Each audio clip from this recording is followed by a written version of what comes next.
Of course she was growing close to him. For the last 2 weeks since their London trip, she'd done nothing but work in the bookstore and hang out with William and Ginny. They hadn't heard a peep from Abigail, so they'd spent their time playing cards, watching movies, talking books, and taking walks around town in the evening. She'd even introduced him to Mom and Joy on separate Skype calls. Afterward, both had given their thumbs up of approval. It was the most at peace she'd been in a long time. She folded her arms across her body. "So, are you sure you want to do this?" He looked down at her, something alight in his eyes. "I couldn't be any happier to do this. For one, it's a good distraction from what's going on with my brother." Poor William. He'd called Garrett and yelled at him as soon as they'd returned from London, but still felt like he needed to do more for his sister-in-law. Over the last few weeks, Sophia had tried her best to comfort Ginny, who had every right to be falling apart. But something she was coming to learn and admire about her friend was her sunny disposition despite rotten circumstances. Sophia looked down, tugged at one of her 2 short ponytails, and smiled. "Well, I'm happy to provide said distraction. And look, it's the perfect day for surfing, too." The sun shone bright but not hot, and the beach was peppered with a handful of surfers. However, the water wasn't crowded like some of the more popular beaches. William had brought her to one of his favorites, which wasn't overrun by tourists or vendors. It was indeed perfect. "What are we waiting for?" Sophia turned to pick up the foam board Ginny had loaned her. "Hold on there," William chuckled. "Before we dive right in, so to speak, we need to practice on shore." He set his board on the beach and indicated she should do the same. She did. Then he got on his knees behind his board, and Sophia followed suit. "When you lie down on the board, you need to hold both sides. You don't want to be too far forward, or you'll nosedive, and being too far back will make it really difficult to paddle through waves and get up on the board."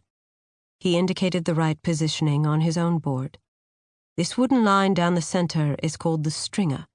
You want your body to be centered along that line so you don't tip to one side or the other."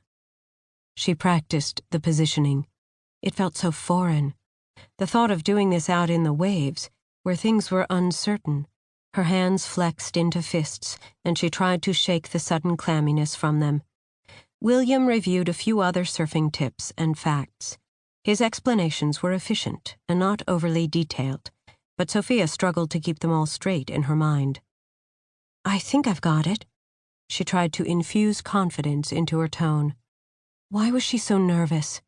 Having success at this shouldn't mean so much. But in truth, she didn't have to have a degree in counseling to understand why. David had told her she couldn't do this, that it was stupid of her to want to. And somehow along the way she'd started to believe it, allowing the lie to become more powerful than her desire to connect with her father in this way. It was time to break free of his lies. All of them. For good. "Let's do this thing." "All right. How about first we just go in the water and practice getting on and off the board?" William pushed himself up, then offered her a hand. She grasped it and stood, scooping up her board. They headed into the water. Even with a wetsuit on, the initial splash of cold made her gasp, but soon she became acclimated to the temperature. For half an hour, William helped her practice getting into position. Then he grabbed his board, and they paddled and rode the waves in on their stomachs, just so she could get a feel for the rhythm of the water beneath her. "Be sure to keep your feet together and your core tight." William demonstrated the basics on his own board. "Like this?" Sophia tried to mimic his paddling position. "You look great." She tried not to read too much into his words, or the way he was looking at her. He'd already confessed he was falling for her, so why was William's attention so hard for her to handle?